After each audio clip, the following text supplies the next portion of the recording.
Let's go. This next course that you guys have in front of you is a hamachi loin straight from Japan. I got it flown in yesterday. At a fancy 5-course dinner in North Dallas, the only thing bolder than the flavors on the menu. This is like as good as it gets. Maybe the chef All right, himself. time to wake the up. Luke Froeb wants to be the best chef in the world. Oh my freaking God. He works mostly as a private chef, hosting high-end dinner parties for some of Dallas's wealthiest palates. This is right up there on par with some of the best meals you ever had. 10 out of 10. One of the most promising young chefs in the country, Luke caters to the rich just so he can serve How you doing?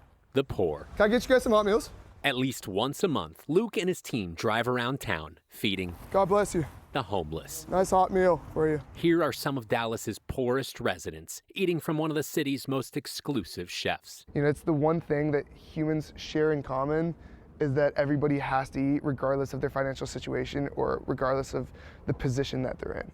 And Luke says it's his responsibility to feed them. Can I get you a meal? The people he serves are often surprised at the quality of food. Hey, you want chocolate cake? Even more surprised Yeah, you want chocolate cake, right? to learn the guy who cooked it Here you go. is still Partnership taxation is just more dynamic. in college. This is almost impossible to do. A senior accounting major at SMU. Prior to enrolling here, this 23-year-old had already built an impressive culinary career. Before college, Luke graduated from culinary school in Paris, trained in Michelin-star kitchens, and then worked as a private chef on a yacht in the Mediterranean. I'm very lucky. At SMU, he had his own pizza truck, There's just nothing better, you know, it's like sun is shining. but mostly worked as a private chef, cooking for wealthy families and hosting those fancy dinners. The dinner parties are really fun because When he's not in class, he's feeding someone, sacrificing spring break or Friday nights with friends to serve others. Here, paella. The kid refuses to slow down.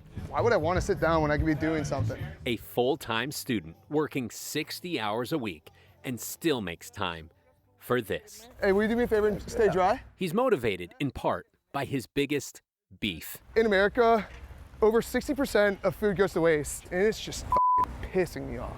I just think it's blatantly stupid. You're like throwing perfectly good food in a plastic cellophane bag that's headed to a waste where the only thing that are gonna eat it are rats and rodents. That's why anytime he caters a dinner, Luke boxes up the leftovers, this time enough for about 40 meals, and finds people starving for connection. Instead of wasting it, why not give it to people who actually need something, huh? Luke says a lot of restaurants hesitate to do this. Come on, it's just college kids trying to do the right thing with leftovers. Passing out food carries significant risk. Foodborne illness, fines, public scrutiny. At the end of the day, it's a liability, you know? Is all of that really worth it?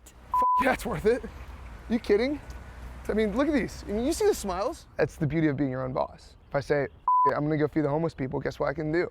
I'm gonna go feed them. Luke graduated in May and took a job at a respected restaurant in New York City.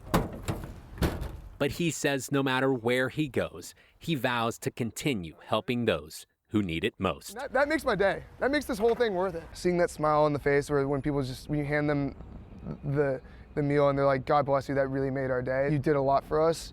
Like that's what fulfills me. Compassion, the one ingredient with the power to make any chef the greatest chef in the world. And I'm really, really excited for this. In Dallas, Thank you, guys. I'm Sean Giggy.